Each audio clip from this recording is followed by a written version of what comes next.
Hello, welcome. Mr. Frederick with another episode of The Good Word. All right, everyone, welcome. Good morning, good afternoon, good evening, wherever you are in the world. Got another good message for everyone today. All right, guys, I'm going to get going here. Let's see here. What I'm going to talk about today, family, is your thoughts. Your thoughts. Do you ever ask yourself, what are these thoughts? What are these thoughts that I am thinking? What are they doing for me? Simple as that. Are they helping me build?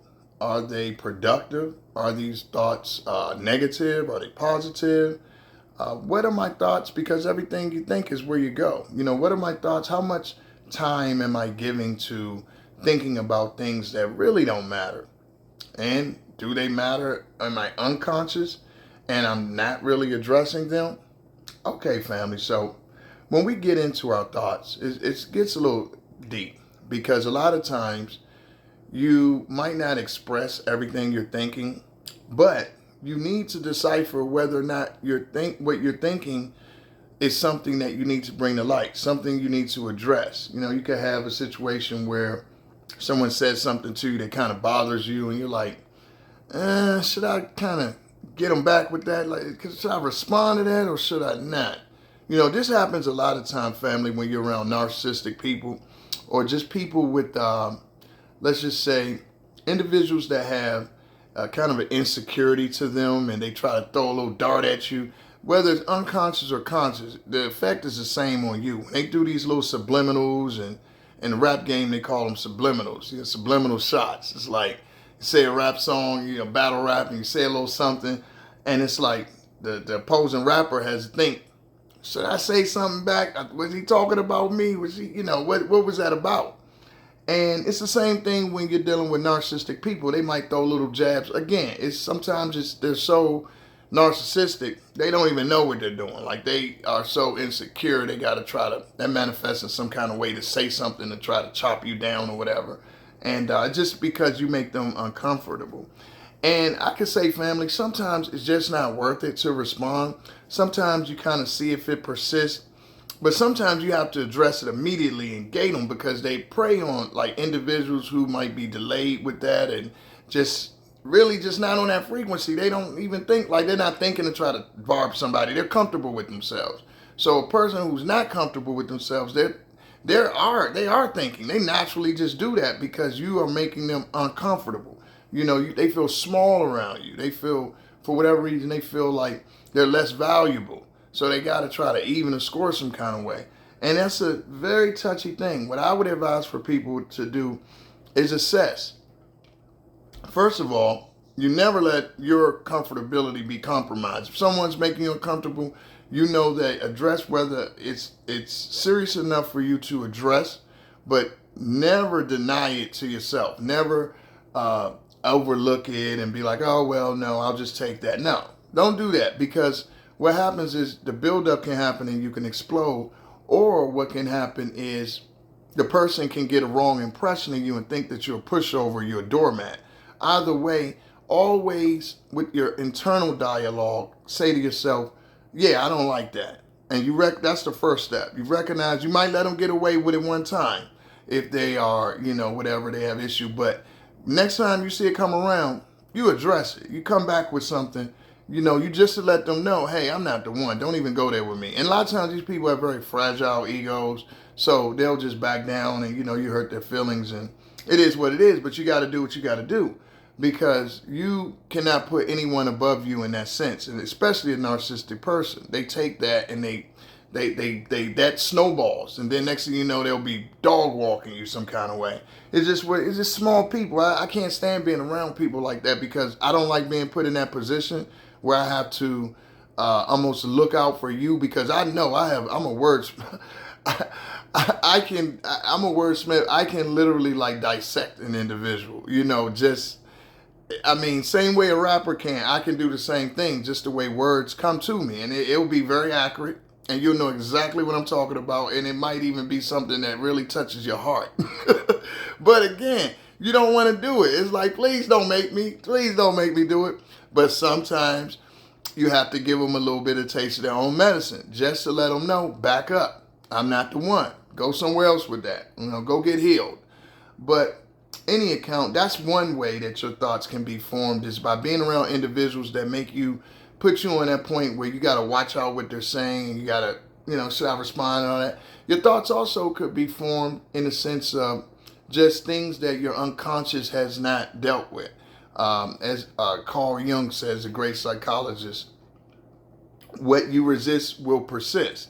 So things that you have repressed in your lifetime, that you don't address, you haven't brought to the surface, they will come up, and you will have this underlying dialogue internally within yourself that can be touched off by somebody saying something slick to you, or it could just be anything. It could be just, just something that you felt like you didn't handle well from your past, or something that was eating at you and maybe it got triggered some kind of way. All of these things that can be in your unconscious and be in your mind, you should address within yourself, okay? You should say, where is this coming from? What is this about? What's the root of this? Is this productive, me keep thinking about this? Or do I need to dismantle this thought some kind of way, like address it to myself, bring it to the surface, rule it out with real clear evidence. And like I talked about in the last video, family, or a couple of videos ago, I think I mentioned it, but it could be personalization, where you're taking it personal. It could be something where it could be personalization. Let me remember the four. Dr. Marx talked about this, but these are things that our minds can get that negative kind of dialogue, okay? It could be catastrophic thinking is what I'm talking about. It could be that you kind of have the worst case scenario at all time. That could be something that is floating around in your brain to make you think these negative thoughts.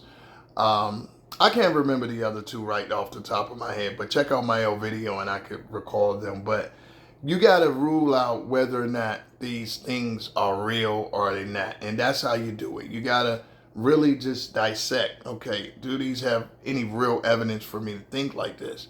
But that being said, what your thoughts you want to have positive thoughts that are productive. Conversation, that can also spur thoughts in your head. When you're having a conversation with your mate, your significant other, what is it coming about? Are we having a conversation that's going productive, that we're building? We're talking about how we can make some investments, how we can make some more money, improve our living situation, or just going to the past and like Luke 9:6-2 say, if any man who puts his hand to the plow and looks back is not fit for the kingdom. Okay, are these those kind of thoughts that really, not going to get you there, not going to get you to the kingdom? Or are these thoughts that are going to improve your life and others? And if you're find yourself having these conversations, family, it might be time to just communicate with your partner. Hey, listen, I don't really think this conversation is going anywhere.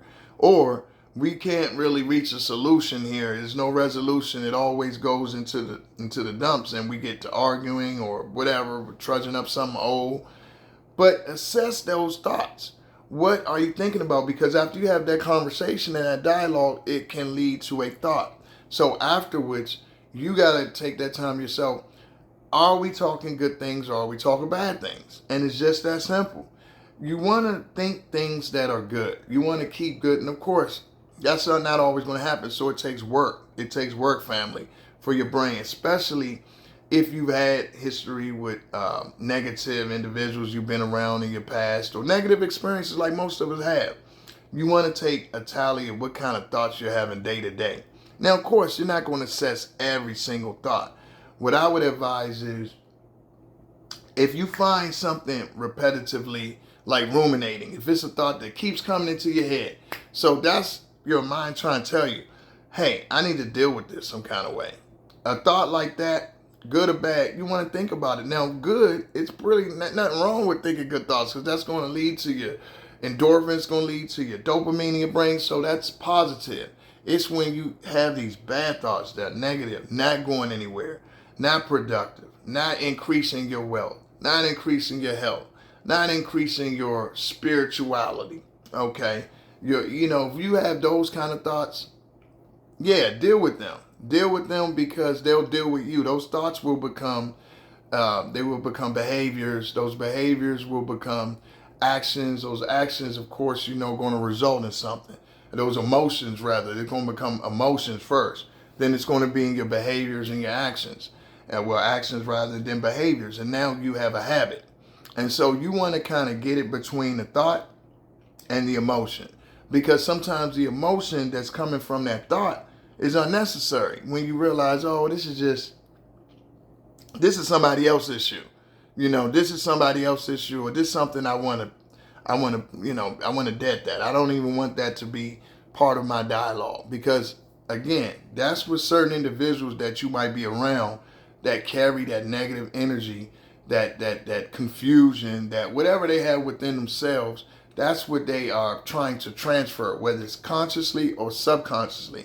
They're not feeling great about themselves. They're going to some kind of way try to spread that to you. And you got to have a blocker. You got to know what to just ping ping like a shield, ping ping off of you.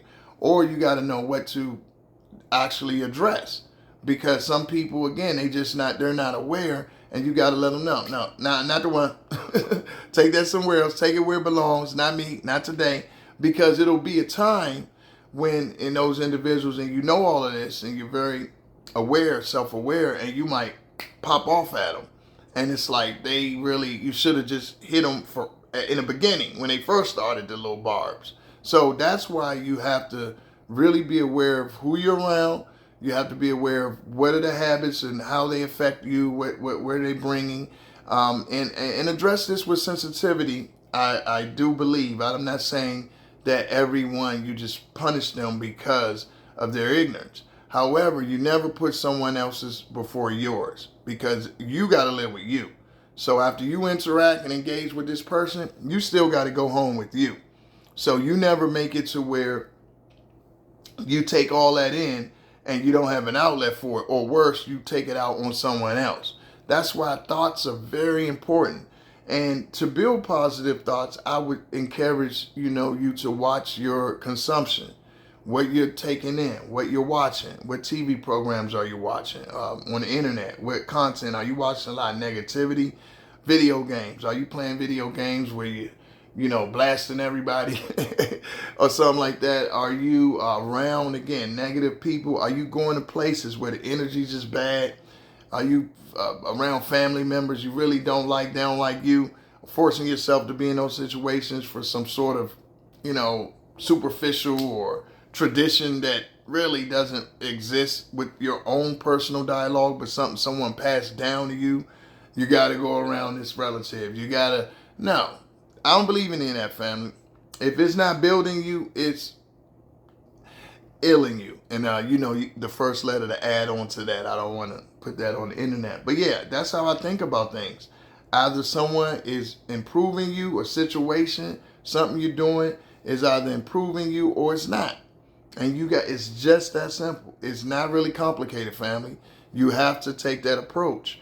And on a spiritual sense, you have to understand that those thoughts can drudge into emotions, and you can open portals spiritually for darkness to come in if you keep thinking bad thoughts, if you keep thinking in a negative light. That's why I would advise individuals to, every morning before they get the day started, hopefully you do it at night if you can, whatever, but definitely in the morning, for me, pray, be grateful, gratitude, get your day started off good. Take a look, do some affirmations, write them down if you have to. Again, as my mentor, John C. Maxwell, says, you got to know the way, okay? You have to go the way, and you have to show the way. So one of those things in knowing the way is reminding yourself. Every coach, every life coach, every relationship coach, every coach out there needs to be coached. You need to have your own coach.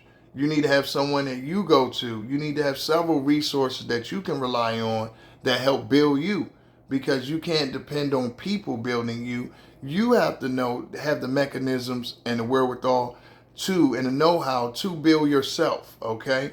And that's mentally, physically, spiritually. You have to know the habits that are going to create better thoughts, that can infuse positivity into your life. It's work, family. It's not a thing of where, I got this locked down, or now I'm just sit back and reap the benefits. I don't have to do anything else. No. Every day, family, you have to wake up. You have to crucify the flesh daily. You have to say no to a lot of things. You have to be conscious of what you're saying yes to. And that's going to create your thoughts. Okay? Because the idea is to have as many positive thoughts about life as you can. And just always remember that you're here. That's the most important thing. You are here. Because there's people out there that have had a charmed life for most of their life, and they're not here any longer. Okay, so you could have had what you consider maybe not a charmed life, a rough life, struggles, trials, tribulations, whatever. If you're listening to this message today, understand, take it from Mr. Frederick, you are blessed because you are here and you're able to listen to it. And you have your faculties where you can comprehend, you can understand what I'm saying. So that's something to be positive about in itself.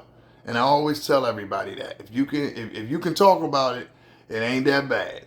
Okay? So always remember it's something to be grateful for, and start your day with gratitude and positivity. And you will also be able to identify things, people, and places that aren't grateful, that aren't thankful, that aren't positive. And you can steer your way away from those. You don't want to sit and maul in those things. You want to address, like I said earlier, the things that you think you need to be addressed, that needs to be addressed, and people. And you want to ignore the BS. Sometimes it's not even worth it. But if you see it continuously, yes, gate it. And always pay attention to how people, place, and things make you feel. And that's walking the God way, okay? That's walking the God way. That's taking care of your temple. That's appreciating yourself first. Gratitude. All right, family. Like I always say, love what you do and do what you love. Peace.